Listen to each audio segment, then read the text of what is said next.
कृष्णा। हरे कृष्णा। जन्माष्टमी नज़दीक है और हम यहाँ पर इकट्ठा हुए हैं। जन्माष्टमी का त्यौहार को कैसे मनाएंगे उसके लिए तैयारी है, कुछ तैयारी। तो हमारा जो सेवा होगा वो होगा भगवद गीता और अन्य ग्रंथ का वितरण करने का सेवा। तो वो कैसे करना चाहिए हमको, वो थोड़ा सा हम चर्चा करेंगे कि कैसे करना चाहिए। तो सबसे पहला हमें सोचना चाहिए कि जन्माष्टमी के दिन भगवान कृष्ण का जन्मदिन हो रहा है, ठीक है। तो उनको दर्शन करने के लिए जो आएंगे वो कौन होंगे? वो उनके भक्त होंगे, है ना। तो भक्त मतलब ऐसा देखा जाए तो वो विजिटर बोलते हैं हम लोग, लेकिन भगवान के गेस्ट हैं वो, है ना। भगवान से प्रेम करते हैं वही लोग आते हैं। तो जो भी भगवान का प्रेम करने वाले हैं वो लोग दर्शन करने आएंगे ना, है ना। इतना समय निकाल के एक दिन के लिए वो दर्शन तो करने आते हैं। तो हमें ऐसा समझना चाहिए कि वो भगवान को दर्शन करने आए, तो हमें कुछ उनको अच्छा चीज़ देना चाहिए। सबसे अच्छा चीज़ है ये ग्रंथ, क्योंकि भगवद गीता और अन्य ग्रंथ जो वो लेंगे तो उनके जीवन में वास्तविक परिवर्तन आएगा, ठीक है। तो हमें उस दिन हमें देखना चाहिए कि वो लोग जो आए तो भगवान के वो गेस्ट के रूप में हमें देखना चाहिए, ठीक है। तो इसलिए जैसे आते हैं तो उनसे हम बहुत अच्छे से प्रेम से बात करना है और प्रसाद भी रखना चाहिए थोड़ा, तो प्रसाद फिर उनसे अच्छे से बात करना है। फिर उनको पूरे ग्रंथों के बारे में जानकारी देना है, जैसे कि भगवद गीता है हमारे पास,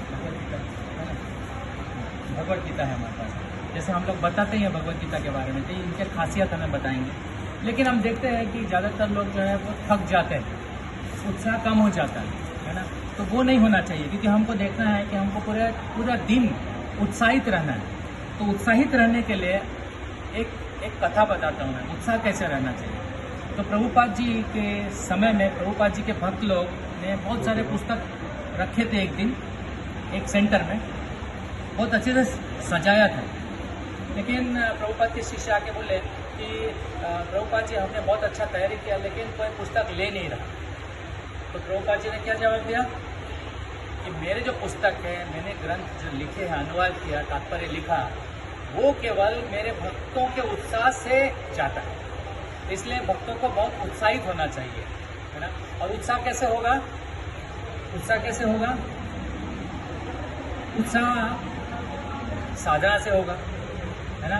तो सब लोग बहुत प्रेम पूर्वक, पूरे ध्यान पूर्वक उस दिन, खास करके, वैसे तो साल भर हम करते हैं लेकिन जन्माष्टमी के दिन खास करके हमें माला बहुत अच्छे से करना चाहिए।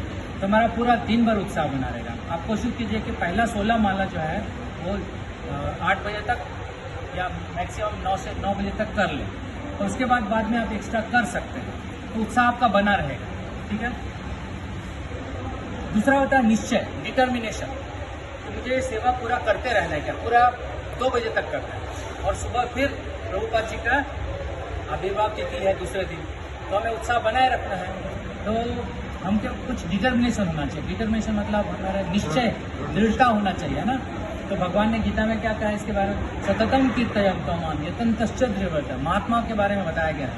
तो 9वें अध्याय में बताया गया है कि ये महात्मा जो भगवान के भक्त हैं वो क्या करते हैं? सततम, है ना, नियमित रूप से। इसलिए हमें बताया गया नित्यम भागवत सेवा है, नियमित रूप से माला जप करना, सेवा करना। उससे क्या होगा? हमारा जो है धैर्य बना रहेगा।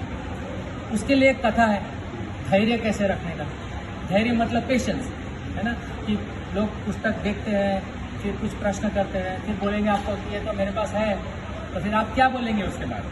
तो आप बताएंगे ये गुरु परंपरा से है और आपने ये पढ़ा। तो और भी हमारे पास साइंस ऑफ सेल्फ रियलाइजेशन है, हमारे पास भागवतम है और हमारे पास कृष्णा बुक है, और भी हमारे पास। तो वो सब हमें बताना है। धैर्य कैसा होना चाहिए ये हमें सीखना चाहिए। एक पक्षी गौरैया और गरुड़ जी का उदाहरण से, है ना। ये आपको 6वें अध्याय में मिलेगा, तात्पर्य में प्रभुपाद जी बताते हैं। ये कथा इस प्रकार से है कि एक छोटी पक्षी होती है, गौरैया नाम है उसका। उसने एक दिन क्या हुआ, उसके जो अंडे हैं समुद्र ने चुरा लिए। तो उसने बोला अपने अंडे को वापस करने के लिए समुद्र से पूछा, बोला। तो समुद्र ने बोला ये क्या छोटा मोटा चिड़िया है, इससे क्या। तो उन्होंने ध्यान नहीं दिया। किसने? समुद्र ने ध्यान नहीं दिया। पक्षी ने, जो छोटी है, उसने धैर्यतापूर्वक निश्चय किया क्या कि मैं ये जल का पानी, तुम्हारा समुद्र का पानी सुखा दूंगी। और कैसे? चोंच से सुखाना शुरू कर दिया। अपने छोटा सा, आप सोचिए छोटा से चोंच से समुद्र का जल को सुखाना कितना मुश्किल होता है, लेकिन उसने शुरू कर दिया ऐसा काम। लेकिन ऐसा ये न्यूज़ फैलते गया कि यार ये छोटी चिड़िया है वो समुद्र को सुखाने चली है। सब लोग मजाक उड़ा रहे थे, लेकिन वो चिड़िया ने वो अपना कार्य चालू रखा, धैर्यतापूर्वक, उत्साह धैर्य सब उसमें था। तो ये बात गरुड़ जी को पता चला। गरुड़ जी कौन है? पक्षियों के राजा है और भगवान विष्णु के वाहन है। उनको पता चला कि मेरी छोटी सी चिड़िया, मेरी बहन छोटी सी, वो ऐसा प्रयास कर रही है। तो उसका उत्साह को देखते हुए गरुड़ जी स्वयं आ गए। गरुड़ जी स्वयं आ गए और उन्होंने समुद्र को बोला कि भाई तुम है ना ये इस चिड़िया का अंडा वापस कर दो, नहीं तो ये जो कार्य कर रहे हैं सुखाने का वो मैं स्वयं करूंगा। बस क्या था? तो इसका मतलब क्या हुआ? God helps those who helps themselves. अगर हम दृढ़ता है और हम अगर प्रयास करेंगे तो भगवान हमारा मदद करेंगे। उसी का जीता जागता उदाहरण है ये भगवत गीता, जिसमें भगवान जो है अर्जुन को सिखाते हैं और अर्जुन ने पूरा दृढ़ता से भगवान के ऊपर पूरा विश्वास था उनका और इसी कारण से वो विजयी हुए। इसी प्रकार से इसीलिए सबसे बड़ा मोटिवेशनल बुक है दुनिया का। तो इसीलिए हमको ये उदाहरण लेते हुए याद रखना चाहिए कि डिटर्मिनेशन, दृढ़ता बहुत आवश्यक है और उसी हिसाब से हमें प्रचार करना चाहिए, हमें प्रयास करना चाहिए। जो भी आए उनको हम लोग बताएं। क्या बताएं?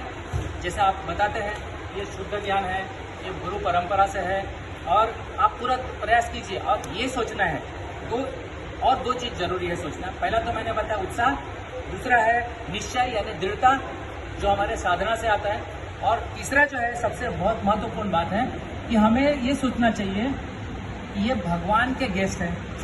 हम जो कार्य कर रहे हैं, हम जो प्रयास कर रहे हैं वो भगवान के ही इच्छा से पूरी हो जाए। ऐसा नहीं कि मैं कुछ बड़ा कुछ करूँगा, है ना। भगवान के ऊपर आश्रय होना चाहिए, भगवान के ऊपर श्रद्धा होना चाहिए। करने वाले भगवान और उनके प्रतिनिधि प्रभुपाद है। हमारा कोई योग्यता नहीं है कि वो कोई पुस्तक ले हमसे। तो ये बात होना चाहिए और हमें भगवान के ऊपर पूरा विश्वास होना चाहिए। ठीक है, तो ये बात को ध्यान में रखते हुए हमको पुस्तक वितरण करना चाहिए सभी लोगों के बीच में। तो आप सबको स्वागत करते हैं। आप सब आइए इस्कॉन मंदिर में और ये ग्रंथ लीजिए। और भी बहुत सारे ग्रंथ हैं जो हम आपको दिखाएंगे। हरे कृष्ण।